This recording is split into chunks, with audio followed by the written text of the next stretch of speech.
Hi, I'm Morgan Walton, and this is my case study for EDL 854, Module 12. Summarizing the case. Briardale Elementary is in a diverse community with 6 elementary schools, each within 500 to 800 students. Briardale has 600 students. The school district's curriculum focuses on basic skills. In the past, the formula for funding supplemental material was given by the superintendent, but it caused a lot of confusion and competition between the schools to who was going to get the most money. Foundations were formed in each elementary school, chaired by a parent representative as the parent or president. The funds raised were handed to the principal and used for supplementary curriculum recommended by the foundation. The new president for the current year was chosen for the foundation, who is new to the school community. Mr. Bailey is competitive and wanted to raise the most funds of all the elementary schools. He had a particular competition with a former fraternity brother in a different foundation for a different elementary school in the district. After remembering how his fraternity at Harvard raised over $100,000, he proposed his idea of selling raffle tickets in exchange for a chance to win cash to the foundation. They approved the idea and the raffle event was held. The sheriff had found this out through another person and arrived just in time for the winner to be announced, placed Mr. Bailey under arrest, who was then convicted of a misdemeanor for his role in the raffle for cash event. So any legal or ethical issues? There are obvious legal issues with this case as Mr. Bailey was arrested and convicted of a misdemeanor. I myself, Mr. Santos, was personally embarrassed, and the entire debacle was front page of the local newspaper. It really put a negative effect on our school. The school district did not receive any funds received from the raffle, and we did not play a role in the event. We will likely not have any consequences unless further investigation finds otherwise. This would be due to not receiving any of those funds. No one was harmed, per se, but the law was definitely broken by holding this event. So what exactly happened in one sentence? Briardale Elementary's parent-led foundation created and held a raffle for cash event, leading to the conviction of their president on misdemeanor charges. Synthesizing the facts. Students and teachers were not involved in this situation.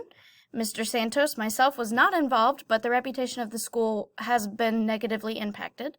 Mr. Bailey was convicted of misdemeanor charges for his role in the event.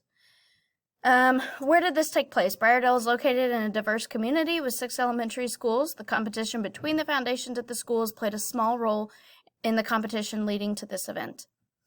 The program. So the supplemental curriculum that would have been purchased with these funds is obviously no longer available. Due to the lack of funds, another fundraiser could be held, or the materials could be reused from a previous year.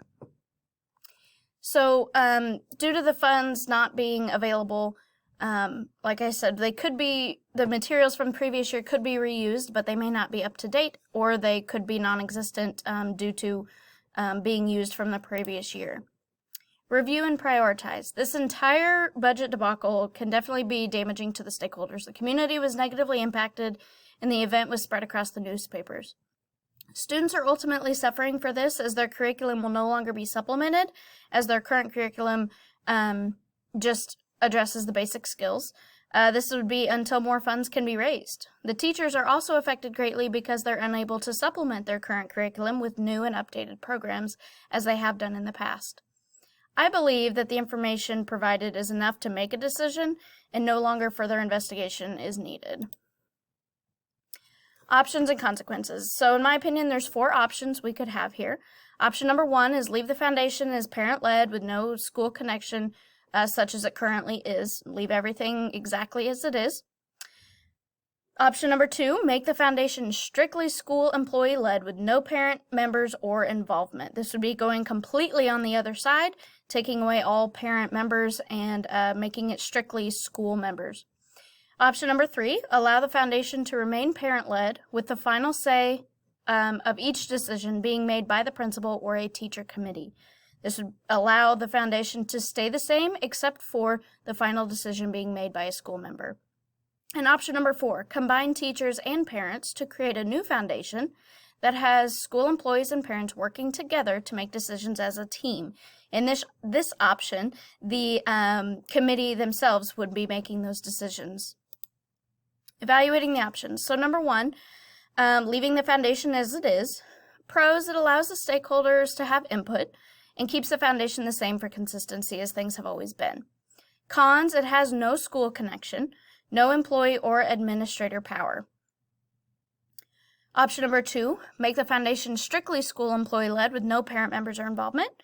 Pros, laws would be understood by the school members. They're people involved with the school. They understand the laws that affect them. Number 2, direct correlation to the school and the programs used. They're school members who are on the committee and are also going to be using the programs.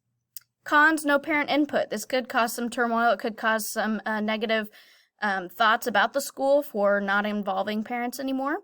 And a lack of connection between school and the stakeholders. Number 3, allow the foundation to remain parent-led with the final say of each decision being made by the principal or a committee of teachers. Parent involvement is the same as the current foundation. That's definitely a pro. It keeps the parents involved and keeps them feeling like they're valued. Final say by a school administrator or a teacher committee, so that way we don't run into legal issues such as we did in this case. Cons, parents may feel as though they're not valued because they have to have a final approval by a school member. They may feel like their ideas and options are not as valuable because they're not having that final say. Teachers and the principal are not involved in the process, just the final say. Option number 4, combining teachers and parents to work together to make the decisions. Pros, teachers and parents work together for the same goal, and all stakeholders are involved in the process and the final decision. Cons, parents may feel as though they are not as knowledgeable because if there's teachers on the committee, they may try to take over and make more decisions because they know more about the programs and the curriculum needed. And number 2, teachers may become stressed due to more work placed upon them. If they're having their typical school day, all of the work that's included in that, as well as being on this committee, they may feel a little overwhelmed. So what's the best option? In my opinion, option number 3 is the best. Allow the foundation to remain parent-led with the final say of each decision being made by the principal or teacher committee. I think this is the best option because I know that my parents, myself being Mr. Santos, my parents and my teachers value this foundation and what it has done for this community in the past.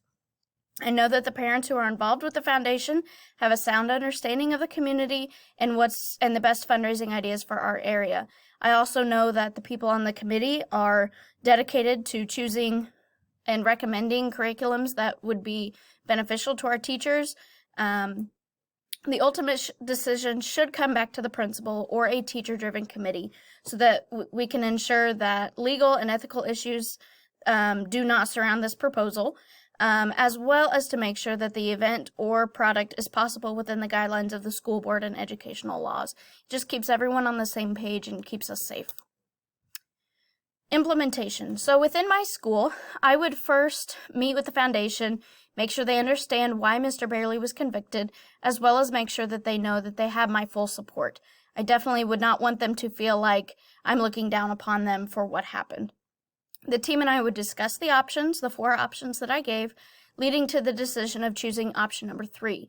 I would help them understand that my reasoning for this is to keep everyone safe and keep everyone on the same page by explaining how it would be the most beneficial for the entire foundation and the school system. So after discussing this with the committee and the foundation, I would work together with them to make any changes necessary to their current plans or to any guidelines that they've already had. If they didn't have any guidelines, we would probably create new guidelines that should be in place to ensure that this doesn't happen again, and also to ensure that they feel valued, but understand that the final decision is made by a school member. As the principal, I would always make sure that their opinions and ideas are validated. I or the teacher committee will make the final decisions, giving reasoning and understanding for the decision to the foundation members. I just want to ensure that they feel valued, but understand that it is a necessary step in this process. Thank you for watching my case study.